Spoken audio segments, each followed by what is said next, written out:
Robinson Crusoe Daniel Dafoe में ज़ाहिर अंग्रेज़ी अदब के अजीम तरीन नावलों में है।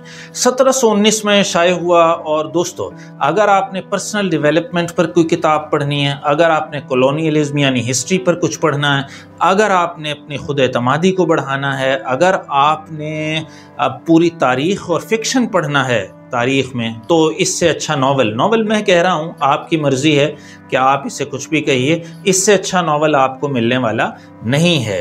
तो आप इसे नावल समझ भी सकते हैं, नहीं भी समझ सकते, ये आप पर है, टोटली आप पर है।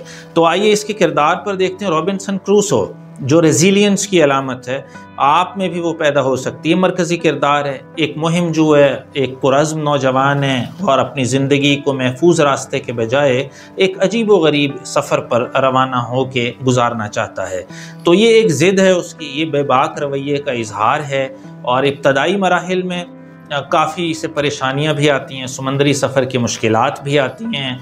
उसके अलावा जजीरे में फंस जाने के बाद क्रूसो की शख्सियत में गहरी तब्दीलियां रूनुमा होती हैं। वो माहौल के साथ मुताबिकत इख्तियार करना सीखता है, पनागाह बनाता है, खुराक हासिल करता है एक जजीरा नुमा पे। उसके बाद क्रूसो जो है असल में इंसानी रूह की मजबूती की अक्कासी भी है। 28 साल तकरीबन ये एक जजीरे पर रहता है और एक नादान और बेफिक्र नौजवान था जो कभी उसकी तब्दीली है, जैसे मैंने कहा, रेजिलियंस है, फ्लेक्सिबिलिटी है आपके हर न्यूरॉन में, आपके सेल्स में, ये उसको उरूज पर दिखाता है।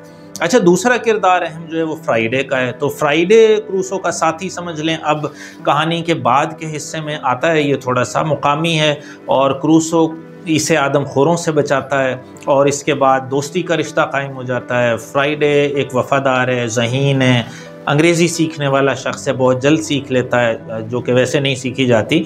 फ्राइडे के दरमियान बातचीत से ये मुमकिन होता है कि ये एक नोबल सेवेज है, यानी मासूम तो है मगर गैर महज़िब था, अब ये महज़िब होता जा रहा है। तो ये कॉलोनियलिज्म में कॉलोनाइज्ड की अलामत भी है। तो नौआबादियाती रवैये क्योंकि इससे वाज़े होते हैं, क्योंकि वो ये कहता तो है कि तुम मेरे दोस्त हो, यानी रॉबिन्सन क्रूसो, लेकिन उसके साथ ये भी समझाता है कि भाई मैं मास्टर हूँ, मेरी ज़ुबान अच्छी है, मेरा रिलीजन अच्छा है, मेरे पास टेक्नोलॉजी अच्छी है सबसे बढ़ के। तो आइए इसकी छोटी समरी देख लेते हैं। कहानी का आगाज़ रॉबिन्सन क्रूसो के समंदर पर ज़ाहिर जाने की ख्वाहिश से होता है। जैसे मैंने कहा, उसके वालिद के ख़िलाफ़ है, तो ये बेबाकी भी है, उसके यहाँ तब्दीली, उसकी यहाँ गुनाह भी आएगा और उसकी सज़ा भी इसे मिलेगी और फिर उसका इज़ाला भी आएगा और फिर पोटेंशल और फिर स्पिरिचुअल एलिवेशन भी आएगी जब ये तौबा करेगा। तो ये एक ज़िंदा रहने का कड़ा इम्तिहान है, ये हमारी ज़िंदगी का खुलासा भी है। तो क्रूसो आहिस्ता आहिस्ता मतलब पनागाह, जैसे मैंने कहा, औजार बनाता है, मतलब वहाँ जाने अपने एक सल्तनत से कायम कर लेता है। और दूसरी बात, हमने तो अपनी ज़िंदगी में आज तक किसी तारीख़ में ऐसे बड़े आदमी की कहानी नहीं पढ़ी कि जो घर से भागा ना हो, जो लड़ा ना हो पेरेंट्स से या ख़ानदान से या माशरे से। कोई ऐसा बड़ा आदमी आपको भी नहीं मिलेगा। तो ये भी यहाँ रहता है, बहरहाल बकरियाँ और कश्तियाँ और ये सब बनाता है छोटी छोटी। लेकिन सालों बाद क्रूसो को साहिल पर इंसानी कदमों के निशान मिलते हैं जो उसकी ज़िंदगी में एक नए बाब का आगाज़ करते हैं। उसे मालूम होता है कि इस जजीरे पर आदमखोर आते रहते हैं। एक दिन वो एक मुकामी आदमी को आदमखोरों से बचाता है और उसे फ्राइडे का नाम देता है, जिसका जिक्र मैंने पहले किया। दोनों में गहरी दोस्ती कायम हो जाती है और क्रूसो फ्राइडे को अंग्रेज़ी, यूरोपी जो रसूम हैं और मज़हब ज़ाहिर है बहुत अहम है, वो भी सिखाता है उसे। तो कहानी के अख्तामी हिस्से में चंद बगावत करने वाले जजीरे पर पहुंच जाते हैं। क्रूसो और फ्राइडे की मेहनत से वो इन बागियों को काबू में कर लेते हैं और जहाज़ के असली कप्तान को दोबारा कंट्रोल हासिल करने में मदद देते हैं। तो जजीरे पर 28 साल गुजारने के बाद क्रूसो आखिरकार बचा लिया जाता है और इंग्लैंड वापस लौटता है, जो एक मुकम्मल तौर पर बदला हुआ इंसान है। जाहिर है कि अब ये एक स्पिरिचुअल आदमी है, ये एक चेंज्ड पर्सन है, ये एक मुकम्मल री इंजीनियर्ड आदमी है, इसका सब कॉन्शियस भी चेंज हो चुका और ये इंसान के उरूज की अलामत है। तो किरदार ज़ाहिर है कि बहुत ही उम्दा है, इसमें एक नशोनुमा है, यानी एक स्टैटिक कैरेक्टर नहीं है, फ्लैट नहीं है, राउंड कैरेक्टर है। बेपनाह तब्दीलियाँ आ सकती हैं, हम में सब में आ सकती हैं इसको पढ़ के, और आपको पता चलेगा कि कैसे जजीरे में अकेला आदमी कैलेंडर को मेंटेन करता है, कैसे दुनिया के साथ रहता है अकेला होते हुए भी, और हम भी रह सकते हैं। तो ये गौर करने पर हमें ज़ाहिर मजबूर करता है। और बैकग्राउंड में इसके जो सीन चल रहा है वो नौआबादियाती यानी कॉलोनियलिज्म है। کیونکہ یہ ناول 18ویں صدی کے نوآبادیاتی رویوں کی عکاسی تو کرتا ہی ہے۔ کروسو کا فرائیڈے کے ساتھ جو برتاؤ ہے اور اس کی برتری کا احساس اس دور کے سامراجی ذہنیت کو ظاہر کرتا ہے۔ وہ فرائیڈے کو خدمتگار سمجھتا ہے اور اپنے آپ کو آقا، جو یورپی نوآبادیاتی فکر کے بالکل عین مطابق ہے۔ اس تعلق کی طاقت اور ثقافتی اثر و رسوخ کے حوالے سے بھی دیکھا جا سکتا ہے کہ کیسے ٹیکنالوجی رول کرتی ہے، کہ بھئی وہ ماسٹر ہے ٹیکنالوجی کا، یورپ ماسٹر تھا، تو بھئی ہم پوری دنیا پر راج کریں گے، کیا بھی۔ تو مذہبی موضوعات بھی ساتھ ساتھ ظاہر ہے چل رہے ہیں، تو ایمان کیا ہوتا ہے، خدا کون ہے، یہ سب فرائیڈے کو سکھا رہا ہے۔ یعنی ایک بائبل پھر یہ بچا لاتا ہے، جو وہ اس میں سے کچھ باتیں جو اس کے اسپرچول ایلیویشن کی باعث بھی بنتی ہیں اور یہ فرائیڈے تک بھی منتقل کرتا ہے۔ تو تھیمز جیسا کہ بات ہوئی کہ انسانی بقا ہے، خود اعتمادی ہے، کہ انسان کیسے گروتھ اس کی ہوتی ہے، فزیکل، سائیکولوجیکل، ایموشنل اور مطلب اسپرچول، یہ تمام قسم کی جو ہیں وہ کب آتی ہیں؟ جب چیلنجز میں آتے ہیں، آپ اس کے بغیر نہیں ہو سکتا۔ یعنی اسے دھکا لگا، جزیرے میں گیا تو زندہ رہنے کی، ترقی کرنے کی جو انسانی صلاحیتیں ہیں وہ بیدار ہوئیں، جو اگر نارمل جیتا رہتا تو کبھی بھی وہ بیدار نہیں ہو سکتی تھیں۔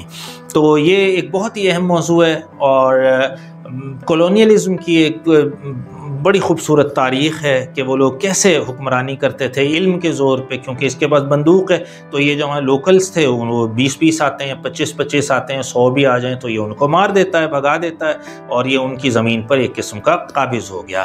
لیکن اس کے پاس ہمدردی بھی ہے، بائبل بھی، یعنی ریلیجن بھی ہے، یعنی ریلیجن اور تہذیب کو دیکھیں کیسے خوبصورتی سے اکٹھا کر کے دکھایا گیا ہے۔ تو ایک ثقافتی برتری ہے، یعنی ایک مذہبی برتری ہے نوآبادیاتی نظام میں، جیسے کینٹس وہ آ کے بنایا کرتے تھے۔ تو فرائیڈے کا تعلق جو اس کے ساتھ ہے وہ بالعموم ہے ہی وہی کہ آپ کینٹس بنائیں، والٹنز بنائیں اور وہاں آ کے بنائیں اور لوکلز پر آپ حکمرانی کریں۔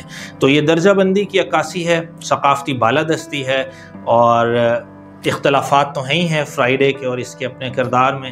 باقی مذہب کا جیسے میں نے کہا کہ ایک کردار ہے بہت اہم، تو مرکزی حیثیت ہے، بلکہ یوں کہیں کہ اس ناول میں، کیونکہ وہ اپنے ایمان کے ساتھ زندگی کی مشکلات کا سامنا کرتا ہے، بقا کو خدا کی رضا سمجھتا ہے، اور شروع میں مثبت اور رویوں سے دور ہوتا ہے، مذہب سے دور ہوتا ہے یعنی، تو کروسو آہستہ آہستہ مذہب میں دلچسپی لیتا ہے اور اپنی آزمائشوں کو توبہ کے موقع کے طور پر دیکھتا ہے۔ اس کا نیا ایمان اسے جزیرے پر پیش آنے والی مشکلات کو برداشت کرنے میں مدد دیتا ہے، اور ایمان مدد دیتا ہے زندگی میں، اور زندگی کو باقاعدہ فروغ ملتا ہے ایمان سے۔ تو یہ وائس ورثہ ہیں دونوں چیزیں، یعنی تو تہذیب اور فطرت کا تضاد بھی ہے کہ کشمکش، جو اس کی فطرت ہے وہ کچھ اور ہے، تہذیب کچھ اور ہے۔ تو سمندر کی غیر منظم زندگی ہے، جزیرے میں جو خود کفالت کی طرف آنا ہے وہ ایک چینج ہے اس کا۔ تو جزیرے کو قابو میں کرنے کی کوشش، فطرت پر قابو کرنے کی انسانی کوشش ہے، جد و جہد ہے۔ تو اس کا سفر انسانیت کے ماحول کے ساتھ تعلق کو اجاگر کرنا بھی ہے، کیونکہ وہ آہستہ آہستہ فطرت کا احترام کرنا اور اس کے ساتھ کام کرنا سیکھ جاتا ہے، محض اسے استعمال کرنا نہیں سیکھتا بلکہ اس کا احترام کرنا بھی سیکھتا ہے۔ یہ ایک بڑی ڈیولپمنٹ ہے کردار میں اس کے۔ تو دیکھا جائے تو رابنسن کروسو ایک ایسا ناول ہے جو انسانی عزم و حوصلے اور مشکلات کے اثرات جو ہم پر آتے ہیں اور پھر ان کو کیسے رد کیا جاتا ہے، کہ ہم کیسے بڑے ہو جاتے ہیں مصیبتوں کا مقابلہ کر کے، یعنی نو چیلنج نو چینج۔ تو اس لیے چیلنج ہے تو چینج ہے، انسانی فطرت ہے، معاشرت ہے، پیچیدگیاں ہیں کچھ، اس کی کچھ مشکلات ہیں، اور ان پر قابو کرنے کا جو سفر ہے وہ رابنسن کروسو کا ہے۔ تو امید ہے کہ یہ ناول آپ کا ایک، میں نے جلدی سے ایک مطلب ویڈیو کے لمبے نہ ہونے کی وجہ سے ایک جسٹ دے دیا کہ ریزیلینس ہے، پرسنل ڈیولپمنٹ اگر آپ نے پڑھنی ہے، اگر آپ نے فکشن پڑھنا ہے، اگر آپ نے تاریخ پڑھنی ہے 18ویں صدی کی، آپ نے کولونیلزم پڑھنی ہے، آپ نے ناول کا سٹرکچر جو بنیاد ڈل رہی ہے وہ دیکھنا ہے، تو آپ رابنسن کروسو کی طرف رخ کر سکتے ہیں۔